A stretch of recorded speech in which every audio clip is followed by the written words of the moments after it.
Speaker, বিরোধী দলীয় নেতা যে প্রস্তাবটা উত্থাপন করেছেন সেটা অবশ্যই আলোচনার যোগ্য এবং জাতীয় জীবনে জরুরি গুরুত্বপূর্ণ বিষয়ও বটে।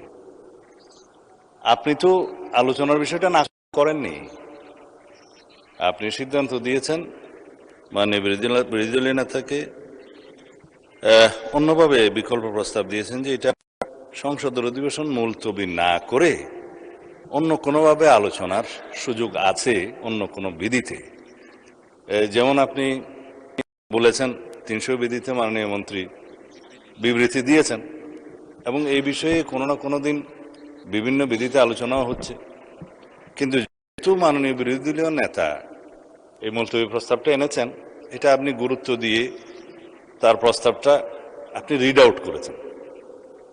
অধিকাংশ সংসদীয় রীতিতে দেখা যায়, ট্রেডিশনে দেখা যায়, ইতিহাসে দেখা যায়, মুলতবি প্রস্তাবগুলো ব্রিটিশ কালচারে অপোজিশন আসে এই জন্যই যে ট্রেজারি বেঞ্চের কর্মকাণ্ডকে যাতে বিভিন্নভাবে বাধাগ্রস্ত করা যায়। কিন্তু কারেন্ট ইস্যুসগুলো নিয়ে এই প্রস্তাবের ট্রেডিশন আছে। আমাদের বাংলাদেশের সংসদীয় রাজনীতির ইতিহাস, সংসদীয় ইতিহাসে খুব বেশি হলে 2-4 বার এই সমস্ত মুলতবি প্রস্তাব হয়েছে। বর্তমান এই সেশনে 2টা বৈঠকে একই সেশনে 2টা মুলতবি প্রস্তাব এখানে আলোচনা হয়েছে 2-4 ঘন্টা। এটা ইতিহাসে অনন্য, নজিরবিহীন। এই সেশনের মধ্যে আরো একটা বৈঠকে যদি আরো একটি মুলতবি প্রস্তাব আপনি করেন, এটা প্রেসিডেন্টটা একটু অন্যরকম হয়ে যাবে। ভবিষ্যৎ সেশনগুলোতেও এটা ট্রেডিশন ফলো করার চেষ্টা হবে। সুতরাং বিষয়টি আলোচনা, আমরা মনে করি এটা 71 বিধিতে নোটিশ দিলে, নোটিশ গৃহীত হলে মাননীয় মন্ত্রী তার প্রেক্ষিতে একটা বিবৃতি দিবেন এবং একটা সম্পর্ক করা যায়, অথবা 68 বিধি অনুসারে আপনি যদি অ্যালাউ করেন জরুরি জনগুরুত্বপূর্ণ বিষয়ে সংক্ষিপ্ত আলোচনা দেখবেন, ওখানে আপনি ইচ্ছা করলে অ্যালাউ করতে পারবেন।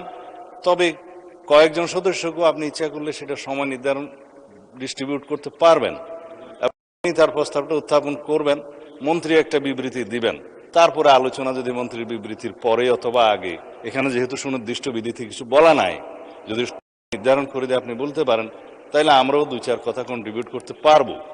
কিন্তু জাতীয় জীবনে যে সমস্ত বিষয়গুলো সংসদের বাইরে বিরোধী দল মাননীয় নেতা বিভিন্ন জায়গায় সফর করছে, আমরা দেখছি উনি ওখানে বক্তৃতা বিবৃতিও দিচ্ছেন এবং বলছেন যে সংসদ তো সব তেল আছে সংসদে, বাইরে তেল নাই। এটা গণতান্ত্রিক অধিকার, তিনি বলেছেন, পত্রিকায় আসছে, আমরা পড়ি। তো এখন আমার সুনির্দিষ্ট একটা প্রস্তাব হচ্ছে, স্পিকার, মুলতবি প্রস্তাব গ্রহণ করে সংসদের বৈঠক মুলতবি করে আলোচনার মতো এই বিষয়টি গুরুত্ব রাখে কিনা।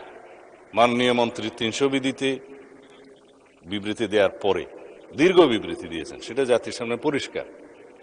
আমাদের দেশে জ্বালানি তেল এবং গ্যাসের কোনো সংকট নেই, সেটা আমরা পরিসংখ্যান দিয়ে আমরা দেখিয়েছি, মাননীয় মন্ত্রী দেখিয়েছেন। এখন কিছু কিছু বিষয় আমার না বললেই নয়। আজকে মাননীয় সংসদ নেতা বগুড়া সফরে আছেন, তিনি নেই। তার প্রত্যক্ষ নির্দেশনায় দেশবাসীর সুবিধার্থে যাতে দ্রব্যমূল্য বৃদ্ধি না হয়, জনজীবনে কোনো দুর্ভোগ না আসে, সেজন্য আমরা একটা টলারেবল মাত্রা পর্যন্ত এই জ্বালানি তেল এবং গ্যাসের মূল্য বৃদ্ধি হতে দেই নাই। সেটা মাননীয় প্রধানমন্ত্রীর নির্দেশনায়।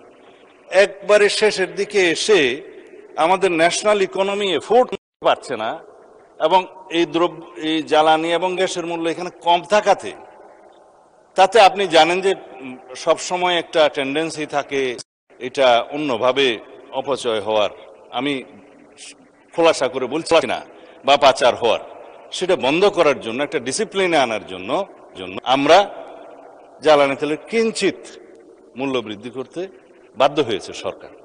তা এখন এই বিষয়ে কোনো সংকট নেই। সুতরাং আমি মনে করি রেখে সংসদের অধিবেশন এই আলোচনাটা করার প্রয়োজন নেই। তবে যেহেতু মাননীয় বিরোধী দলীয় নেতা বিষয়টি উত্থাপন করে, আমি অনুরোধ করব আপনি দয়া করে 68 বিধিতে ওনাকে একটা নোটিশ দিতে বলেন। এখানে সংক্ষিপ্ত আলোচনার সুযোগ আছে, অ্যাকর্ডিংলি আপনি সিদ্ধান্ত দিতে পারেন, এই অনুরোধটা আমার পক্ষ থেকে থাকলো। ধন্যবাদ মাননীয় স্পিকার, এবং আমি ধন্যবাদ জানাচ্ছি মাননীয় বিরোধী দলীয় নেতাকে। জি, মাননীয় দলীয় নেতা। ধন্যবাদ মাননীয় স্পিকার, আমাকে আবার সুযোগ দেওয়ার জন্য। আসলে মাননীয় স্বরাষ্ট্রমন্ত্রী খুব সুন্দর করেই বলেছেন কোনো সংকট নাই। এটা আসলে সংসদের ভিতরে নাই, বাইরে। সংকটটা আমাদের সংসদের বাইরে। সংকট আছে বলে খোদ হাইকোর্টের মতো ভেরি সেন্সিবল জায়গায় 2 দিন এখন এই জ্বালানি সাশ্রয়ের কোর্ট হবে ভার্চুয়ালি। আপনি একসময় তার অংশ ছিলেন। সংকট নাই বলে এটা হয়েছে। আমি জাস্ট একটা উদাহরণ। উনি অনেক কথা বলেছেন, আমি এগুলা রিপ্লাই দিতে যাব না। এই সংকটটা এই সরকারের সৃষ্টি না, এটা একটা গ্লোবাল ম্যাটার, একটা ওয়ার সিচুয়েশন চলতেছে। আমরা এগুলা বুঝি, কথা বারবার আমরা বলতেছি। আমরা চাই সবাই মিলে এখানে কন্ট্রিবিউট করতে, প্রেশারটা ডিফিউজ করতে, সিচুয়েশনটাকে ইজি করতে। তাহলে সব দায়িত্বই যদি একা একা ভাবে সরকারি দল করে, আমরা কোনো সুযোগ পাবো না মাননীয় স্পিকার। আমরা তো এই দেশের নাগরিক, জনপ্রতিনিধি বাদ দিলাম, নাগরিক হিসাবেও তো আমাদের কিছু দায় আছে। আমরা ওই পজিটিভ অ্যাটিটিউডের জায়গা থেকেই এই আলোচনাটা দরকার বলে মনে করি। আমি ধন্যবাদ জানাই মাননীয় স্বরাষ্ট্রমন্ত্রীকে। উনি বলেছেন তারপরেও যদি আপনি গুরুত্বপূর্ণ বিবেচনা করেন, ৬৮ বিধিতে আমাকে আপনি নোটিশ দেওয়ার জন্য অনুরোধ জানাতে পারেন এবং আমি সেই নোটিশটা দিতে পারি। ওখানে তো আধা ঘন্টা সময়, তো আধা সময়ের ভিতরে সরকারি দল বলবে কতটুকু, আমি বলবো কতটুকু, আমরা বলবো কতটুকু। এই বিষয়টা এইরকম একটা জ্বলন্ত, ঠিক আছে হইতে পারে, এর মতো একটা বার্নিং ইস্যু যদি আমাদের এই আলোচনার গুরুত্বপূর্ণ বিষয় না হয়ে থাকে, তাহলে কোনটা হবে আমি ঠিক জানি না। আমি মনে করি যে এই মুহূর্তে বাংলাদেশে প্রিভেইলিং যতগুলা সমস্যা আছে, এর মধ্যে সবচেয়ে গুরুত্বপূর্ণ সমস্যা হচ্ছে জ্বালানি সমস্যা, এবং এইটার সাথে সম্পৃক্ত অনেক কিছু, অনেক জিনিস। সেই গোটা অর্থনীতির চাকায় পাওয়ারের উপর নির্ভর করে। পাওয়ার জেনারেট করবে এই জ্বালানি দিয়ে।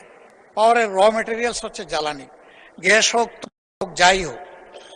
আমরা এই বিষয়ে কন্ট্রিবিউশন রাখতে চাই, আমাদেরকে সুযোগ দেওয়া হোক। আমি আবার অনুরোধ করব, এটাকে আজকে আপনি ডিসপোজ অফ না করে, আমার অনুরোধ সংসদ নেতার প্রেজেন্সেই বিষয়টা আলোচনার জন্য আপনি 3 দিন সময়ের মধ্যে ফিক্স আপ করতে পারেন। ধন্যবাদ আপনাকে। ধন্যবাদ মাননীয় বিরোধী দলীয় নেতা এবং মাননীয় স্বরাষ্ট্রমন্ত্রী, দুইজনকে ধন্যবাদ। মাননীয় বিরোধী দলীয় নেতা, এখানে পার্টিনেন্ট হচ্ছে আলোচনা। তো আমি দেখলাম মাননীয় স্বরাষ্ট্রমন্ত্রীও আলোচনা করতে চান, আপনার প্রস্তাবেও আলোচনা, বাট কোশ্চেন হচ্ছে হয়েদার সংসদ করে হবে নাকি না করে হবে। আলোচনা কিন্তু হচ্ছে মুলতবি করা না করা কোনো বিষয় না, আলোচনা হওয়া উচিত কিনা। আর আপনি যেটা বলেছেন যে জাতীয় ইস্যুতে treasury bench and opposition should work shoulder to shoulder, এটা এখানে পেয়েছি আমরা। তো আমার মনে হয় আলোচনা হচ্ছে, বাট বিধিগতভাবে আমরা চিন্তা করলাম যে না, অল্টারনেট বিধিতে আলোচনা সুখ। যেমন দেখেন আজকে এত হারমোনিয়াস পরিবেশে প্রায় আধা ঘন্টার মতো আলোচনা অলরেডি হয়ে গেছে। সো এই আলোচনাটাই কন্টিনিউ আমরা করতে পারি। আর একটা বিধিতে আমি এটা আগেও একটু দেখে রেখেছি, সংসদকে মুলতবি করে আলোচনা না করে এই আলোচনা আমরা সংসদের চলমান অবস্থায় সাধারণ আলোচনা নিয়ে যাই। সময়ের প্রেক্ষিতে এটা আমরা আলোচনার ভিত্তিতে আধা ঘন্টার জায়গায় 1 ঘন্টা করতে পারি, 1.5 ঘন্টা করা যেতে পারে, বাট মুলতবি না রেখে। আচ্ছা ঠিক আছে, 1 ঘন্টার মধ্যে আমরা করলাম। জি, মাননীয় বিরোধী দলীয় নেতা। ফুল ফুটুক। জি, আপনার বুলিতে চন্দন ফুল ফুটুক। আপনি শেষে বলেছেন 1.5 ঘন্টা, আমি মেনে নিলাম যে মাননীয় বিরোধী দলীয় নেতা, আপনারটাই কবুল, আপনি মেনে নিলাম। মেনে নিয়ে আমি ইনশাআল্লাহ কালকে নোটিশ দিব, আপনি আমাদেরকে সুযোগ করে দিবেন। তবে সংসদ নেতার প্রেজেন্সে আমরা এই আলোচনাটা করতে চাই। ধন্যবাদ আপনাকে। আচ্ছা, মাননীয় বিদ্যুৎ প্রতিমন্ত্রী, মাননীয় স্বরাষ্ট্রমন্ত্রীকে একটু শুনি। জি জি জি। মানে স্পিকার, আপনার স্লিপ অফ টাং হয়েছে আমি বুঝি, 60 না, মাননীয় 68 স্বরাষ্ট্রমন্ত্রী না, স্লিপ অফ না, টাং না, 68 এটা কথার কথা বিধিতে- এসছে আর কি 1.5 ঘন্টা 68 ওইরকম। বিধিতে সংসদের কাজ শেষ ঘন্টা পূর্বে এবং আলোচনাটা 1 ঘন্টার জন্য হবে এরকম বলা আছে। এর পরের সাবসেকশনে আপনি গেলে কোন সদস্যকে আপনি আহ্বান করবেন এবং সময় নির্ধারণ করবেন, একটু আছে। তা এখন মাননীয় বিরোধী দলীয় নেতা এখন আপনাকে বিধি ভায়োলেট করার জন্য বলতেছে এইরকম বিধি তো বাম। আচ্ছা, সেই জন্য আপনি 68-এ যদি মাননীয় বিরোধী দলের অনুরোধ করেন, উনি নোটিশটা আবার যদি দেন, অবশ্যই এটা মাননীয় সংসদ নেতার উপস্থিতিতে আলোচনা হবে। আমরা তো এগ্রিড, কিন্তু ওই যে বিধি বাম করবেন না 1 ঘন্টা থেকে। ধন্যবাদ মাননীয় জি। স্বরাষ্ট্রমন্ত্রী বসু। ধন্যবাদ। মাননীয় বিরোধী দলীয় নেতা। জি, সুন্দর করে কথা বলার পরেও কি মন গলাইতে পারলাম না? আর কোন ভাষায় বললে মন গলবে মাননীয় স্পিকার? ঠিক আছে, আপনি যেটা সর্বোত্তম মনে করেন সেইটাই আমরা আশা করব। আপনার উপর ছেড়ে দিলাম, তবে আমরা অর্থবহ আলোচনা করতে চাই। ধন্যবাদ আপনাকে। অসংখ্য ধন্যবাদ মাননীয় বিরোধী দলীয় নেতা। আমরা আধা ঘন্টার মতো আলোচনা অলরেডি হয়ে গেছে, আপনি দয়া করে নোটিশটা দেন, আমরা পরবর্তী কার্যকর পদক্ষেপ নিব।